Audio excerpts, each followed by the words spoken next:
Well met, good traveller of the interwebs, and welcome to the SitRep for today. We made it to September 01, the first day of September, which in Australia is the first day of spring. Cool, that's cool. Apparently the rest of the world doesn't do this, but in Australia we just look at the month and go that the start of the month, that's just the start of the actual season, just to make it easy. That's what we do. Anyway, here we are, spring, 1st of September. Congratulations, y'all. Things should be getting warmer, hopefully, soon down here, and cooler, wherever you are in the world, or depending on where you are in the world.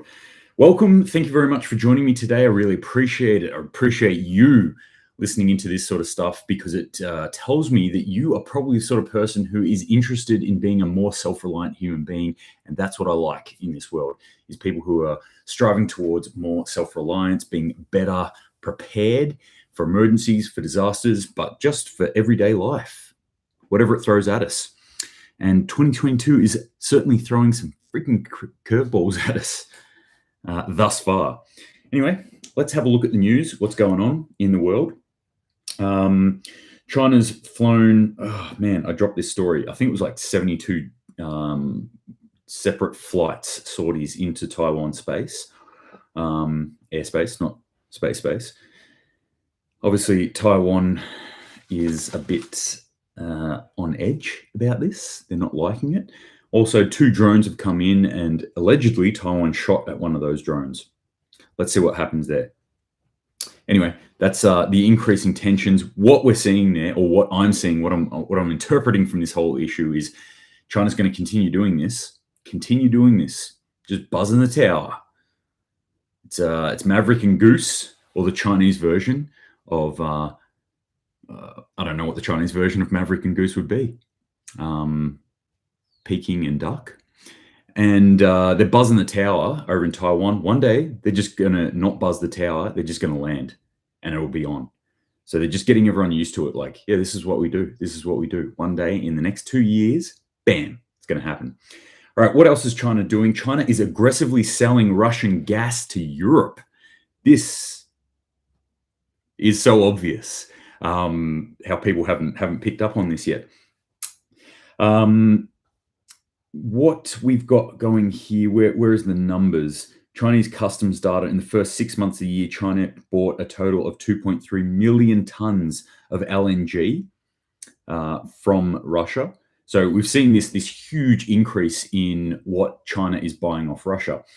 And everyone's like, yep, that's cool. And it's all part of the Russian garage sale and everyone's cashing in going, sweet. You know, people who don't care about the sanctions are going, sweet, we're getting cheap stuff. However, China has also reported a downturn in their manufacturing. So it's like, well, what are you doing with all this LNG and this oil and all the other stuff that you're getting off Russia? They are selling it to Europe. So at an inflated price, of course, because it takes longer to get there and because they can get the money right now from them.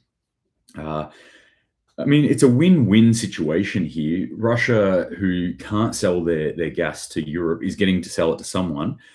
So they're making more money than they've ever made selling gas. That's their reports. They're saying we're making more money than we ever have before since we invaded Ukraine, since the sanctions have been put on. China is buying up this gas and then selling it and making money to Europe. The only people that aren't winning are the people who are putting the sanctions on Europe. Peter Rouse, good morning to you, sir, coming in from New Zealand. And he says on YouTube, New Zealand just increased LPG prices and blamed on Russia. We produce all our own LPG. So how is this Russia? Exactly. Our price here in Australia, I just noticed, went to fill up with diesel, and diesel has gone up about 10 cents a litre overnight. In the past 24 hours. Why is that happening? What's that got to do with Russia? Nothing. How much oil do we buy off Russia? Well, it was somewhere in the order of 1% to 2% before we said, signal the virtue. We will not buy any Russian oil anymore. Good on us. Who gives a fuck? We weren't buying any anyway. And our prices went through the roof. Okay, good for us. Good for us. Again, who cops the bill for this? Our politicians, doing the big virtue signaling thing. and we're going to win. We're going to win this war. By the way, average Joe and Jane Aussie, can you pick up the bill for this one? Yeah. See you later. Goodbye. We're out. Anyway, that's what's happening in and around that area of the world. Let's jump over to Sri Lanka now. I'm trying a different system. I've got 4 screens now. I'm like in the friggin' Matrix. This is great. Sri Lanka strikes crucial IMF loan pact. So for those who don't know, Sri Lanka is in collapse, totally bankrupt as a country, cannot buy anything. And the bad thing about that is that every other country, every other organization, anyone who sells stuff to your country looks at you and says, you are bad debt, my friend. We are not getting involved in that. So they've been on their hands and knees like, hey, IMF, they got their little pauper plate. Please, sir, can I have some more money? And IMF has been umming and ahhing about it. I mean, what does the IMF do if not bail out countries? So they've been going, oh, Sri Lanka, you're putting us in a tough position here. Like, yeah, we can give you the money, but, we're going to have to really do some stuff. You're going to have to really promise some stuff for us to do that. And we could get you $3 billion if you do that. That's what they're asking for, $3 billion. Meanwhile, side note, China's going, yeah, we'll give you money. We'll give you money, no worries. Yeah, 100%. We've got it right here. You want it today? Done. You just need to give us a couple of things like all your ports. You need to let our military forces encamp themselves on your little island here. Of course, India doesn't want that to happen. India's like, do not do that. We do not like China. We don't want them on our back doorstep. So IMF has promised $3 billion. Just to give you the scope, what $3 billion will do. Sri Lanka is at the moment $29 billion in debt. And that's what they're saying. So $3 billion, that's going to pay a week's worth of bills for them. And they're umming and ahhing about it. They're in these intense talks at the moment to get $3 billion across. Like, this is not a good situation. This is not going away. IMF will not pull Sri Lanka out of the hole that they're in. Sri Lanka is in a big, deep, dark hole, and it ain't coming out. It ain't coming out unless it does something totally different, like leave the entire system totally, or collapse and go, look, we are now Chinese, or we are now Indian. That's the only way I can see them getting out of this, is basically handing over their sovereignty to someone else, handing over their keys, handing over their economy, and going, hands in the air, we stuffed up, pull down the Sri Lankan flags and put up whatever you want. Whoever, we're a country for sale at this stage. That's the only way I can see Sri Lanka getting out of this. On the other hand, India, what are they doing? GDP growth rises 13.5%. Just stupid good news coming out of India, if you're Indian, for their economy, which grew 13.5% year on year in the last quarter. Investment growth rose 20.1%. That's compared with 15.9% in the previous financial quarter. So it's just, everything's going up in India. Everything's going good as far as the economic data is coming out. Let's compare that to what's happening in Europe at the moment, who just posted 9.1% inflation. That's all bad. I mean, we've still got inflation in India as well. Inflation's worldwide at the moment now. That's baked in. Can't get rid of that. But they're getting this huge rise in their economy going on. So India is positioning itself for potentially world superpower status. I skipped over one that should have been in East Asia. This is, let's talk about typhoons. No, let's not just talk about typhoons. Let's talk about super typhoon. Super typhoon Hinamura. I can't even pronounce this. Hinnam. Hinamnor. I think I got it right the first time. It is the strongest storm that we've seen on the planet this year. It's picking up speed and it's looking like it's going to smash over, not into, over Japan, because it is, I want to say, by the looks of the pictures, I'm going to just guesstimate and say somewhere in the order of 25 to 50 times the size of the entire Japan Islands. This is a huge typhoon, like huge. On top of this, just staying with the typhoon slash hurricane slash cyclone, wherever you are in the world, same thing, different spin. Flavor, they're tracking 3 at the moment. They're about to smack into the east coast of Australia, of the US. This is like, we're pre-hurricane season in the US. So they're looking at a hurricane season that looks to be one of the biggest ever, if they're already looking at 3 barreling in towards them right now. It's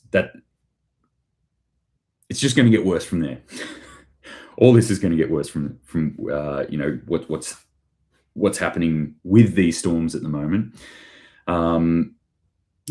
Let's see what happens with this one. Super typhoon. They're going to have to find new designations for these things. Super typhoon. All right, let's jump over to, this is a big one for Israel. So Israel overnight bombed a number of bases in Syria, saying that those bases were actually Iranian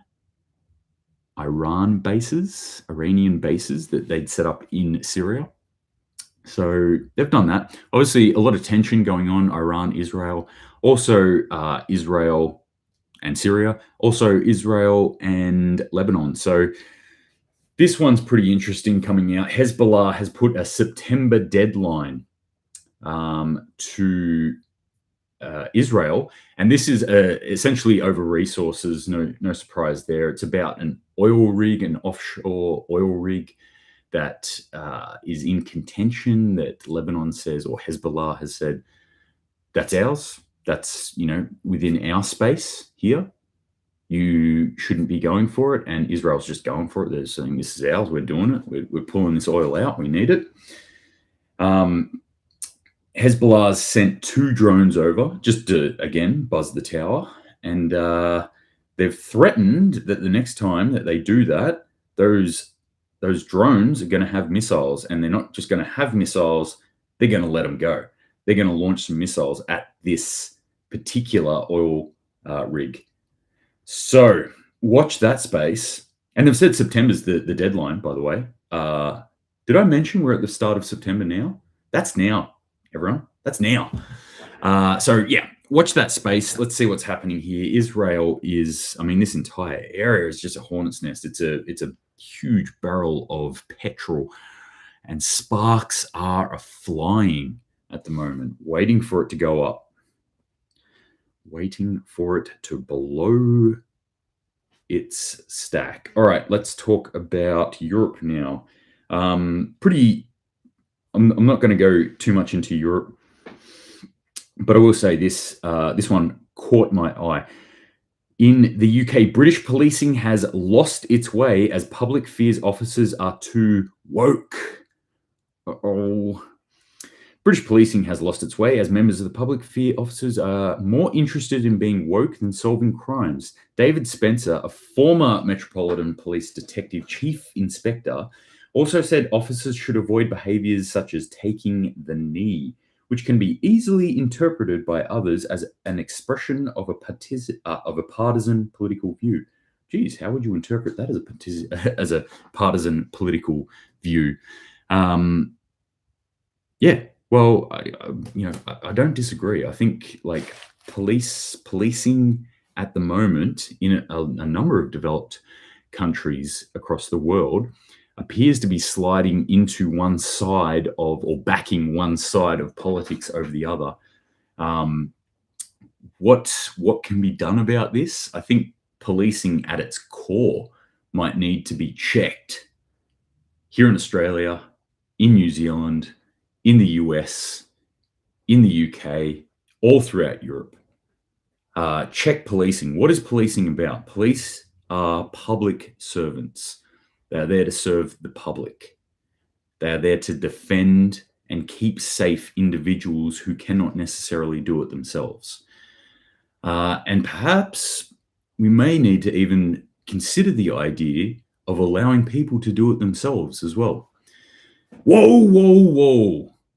Gads, you're getting way too libertarian there. Libertarian, not liberal. Libertarian. They're two different things. Look it up. Yeah, that's definitely what's happening over in the UK from my view back here. Let's talk about the US, and I'm just going to talk about quickly some data that's come out about the Strategic Petroleum Reserve. You know, I like talking about the Strategic Petroleum Reserve because it's a petroleum reserve that is to be utilized for strategic purposes. In my view, easing the price at the pump because of decisions that you've made as a government previously is not strategic. It's strategic only in the sense of a political game. Strategy involves what's happening in the world and usually what's happening in a military sense. So when I read Strategic Petroleum Reserve, I usually think that's in reserve for military purposes. Anyway, that's not how it's being used. The Biden releases that I've been talking about have actually dropped the petroleum reserve in the US to levels that they haven't seen since 1984. 1984. Coincidence? Go and read the book 1984. That's why it piqued my interest. I'm like, oh, some 1984 fuel reserves. But no, what they had there was in around 2010, it was up around 750 million barrels.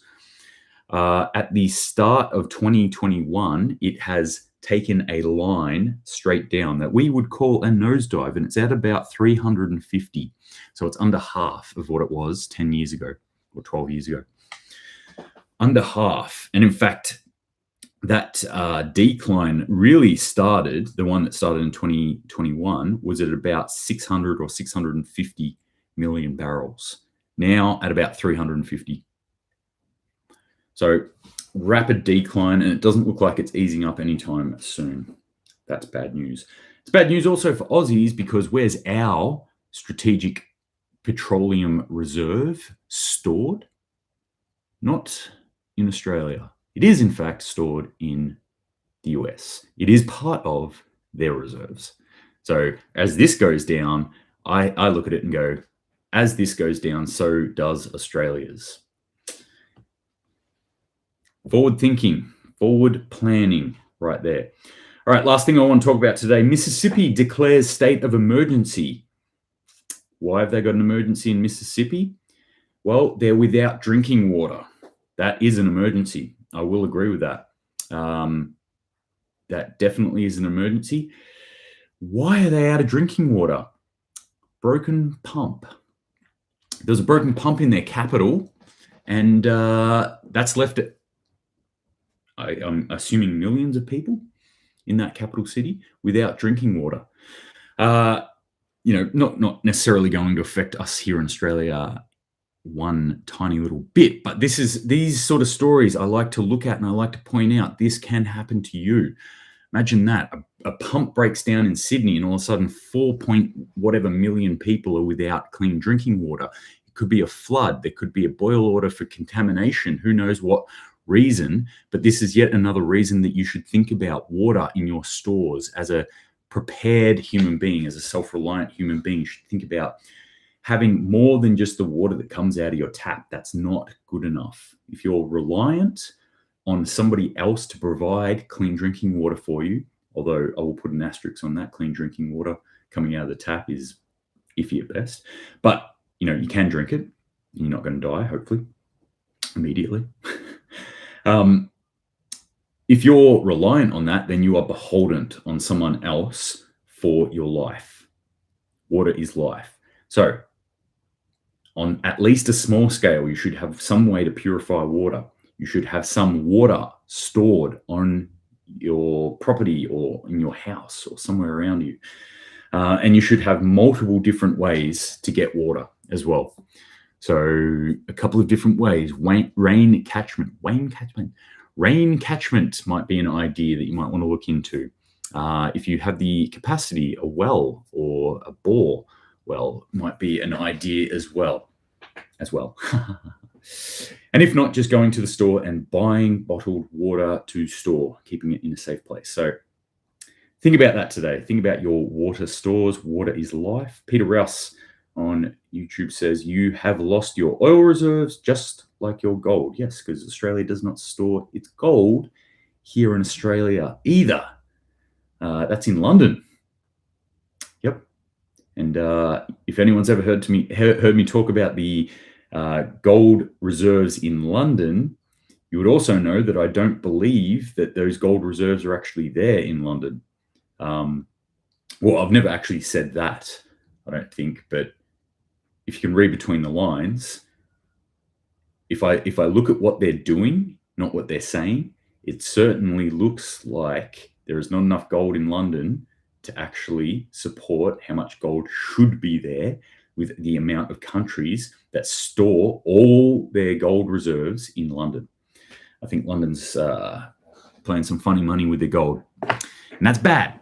You can play funny money with funny money because it's just numbers, it's just ones and zeros on a screen somewhere in a database. Doesn't really matter at the end of the day. I mean, it matters, but like you can make that shit up as much as you want. Gold you can't make up.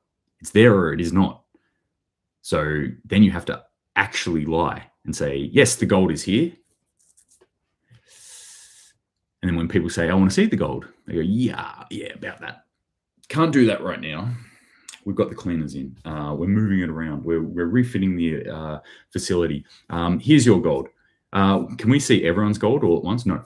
You can only see your gold. And it's definitely yours. Is it serialized? Is there numbers on it? Nope. How do I know it's my gold and not someone else's and you're just making this up? Well, you know that because we're London and we don't lie. We've never lied. Name once in history that we've ever lied. Anyway, I'll leave you with that thought today. Putting your faith and your trust in governments might not be the best thing to do. So put your faith and your trust in people that you can rely on, i.e. yourself. You can rely on yourself. That is self-reliance.